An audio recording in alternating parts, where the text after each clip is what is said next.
In the heart of a bustling city stood an old clockmaker's shop. Inside, behind a counter cluttered with gears and dusty tools, sat Mr. Harold Fenton, a man as cold and rigid as the winter winds outside. Harold had grown bitter over the years. He scoffed at the laughter of children, rolled his eyes at the twinkling lights strung across the streets, and muttered under his breath whenever someone wished him a happy new year. To Harold, the holiday was a waste, an unnecessary distraction from life's harsh realities. One fateful day, as the city sparkled with festive cheer, Harold locked his shop and prepared for another lonely night. But just as he turned to leave, something strange caught his eye. A peculiar clock stood on a high shelf, one he rarely looked at. Its polished brass face and delicate hands ticked steadily.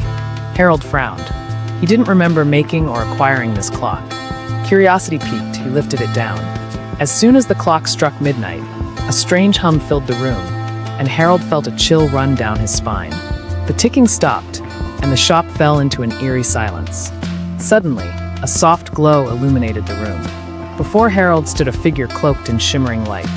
"I am the clock of memories," said the figure, its voice echoing like distant chimes. It reached out, and in an instant, Harold was whisked away to scenes of his own childhood. He saw himself as a boy, laughing with his parents as they decorated a tiny Christmas tree. He watched his younger self give his mother a clock he had made from scraps, her face lighting up with pride. Then the memories turned darker. He saw the day he lost his father, the years of struggle that followed, and the moment he decided to close his heart to joy after losing his mother. Harold's chest tightened. "Why show me this? The past is gone." The guide simply replied, "It is gone, but you have not let it go, and it has shaped you." The glow of the first guide faded, and the second appeared, wrapped in moving gears and glowing numbers. "I am the clock of now," it said. "See the life you live today."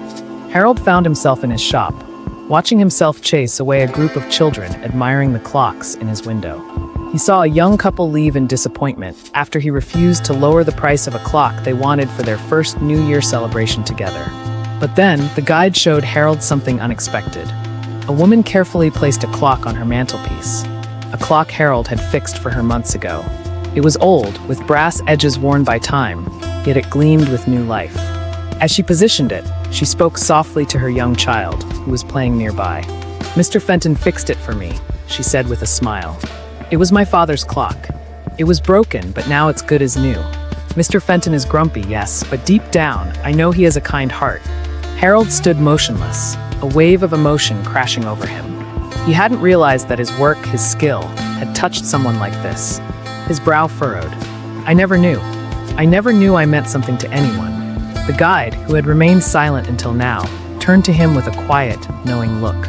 "You see only what you choose to," the guide replied. "You focus on the bitterness and the cold. Even a small act of kindness makes a difference. You matter more than you think." The second guide faded away. The final guide appeared as a shadowy figure draped in a dark cloak. Its voice was low and somber. "I am the clock of tomorrow. Come, see what awaits." The shop was dark and abandoned. Dust covered every surface, and a "for sale" sign hung crookedly in the window. Harold saw himself, old and frail, sitting alone in a dimly lit room. No one came to visit. No one remembered him. The guide then showed him another vision, a warm, lively shop filled with laughter and light. Harold, older but smiling, handed a beautifully restored clock to a young boy. People came and went, leaving with not just clocks but joy. "The future is not set," the guide said. "It depends on the choices you make." Then the words from Isaiah echoed in Harold's mind. "Remember ye not the former things, neither consider the things of old. Behold, I will do a new thing. Now it shall spring forth." Harold understood. The new thing was him. Harold awoke with a start, the strange clock still in his hands. The shop was quiet, but outside, the city buzzed with New Year's morning cheer. For the first time in years, Harold smiled. He opened his shop and invited in anyone who passed by. He repaired clocks for free, gifted timepieces to children, and even delivered a set of restored clocks to the local orphanage. Word spread quickly. The grumpy clockmaker had found his heart. That morning, Harold placed a small sign in his shop window. "Fenton's Fine Clocks, where time heals."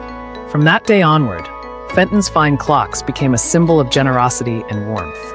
Every year, as Harold watched the joy he brought to others, he remembered the lessons of the three clocks and the truth they had shown him. It's never too late to fix what's broken. whether it's clocks, hearts, or lives. Remember, there is nothing you can do that can change yesterday, but there is something you can do today that can change tomorrow. Yesterday is gone. Tomorrow is unknown. Today is all you have. Let go of your pain, your failure. Your past does not define you. Tomorrow is pregnant with the unknown, and you can make it beautiful. Remember ye not the former things, neither consider the things of old. Behold, I will do a new thing. Now it shall spring forth. Shall ye not know it? I will even make a way in the wilderness and rivers in the desert. Isaiah 43 verses 18 to 19. Happy New Year, Faith Fuel family. The year has just started. Let's make the most of it and let every day count. Thank you for watching. For more videos like this, subscribe to the channel, leave a comment, and hit the notification bell icon. See you in the next video, and stay blessed.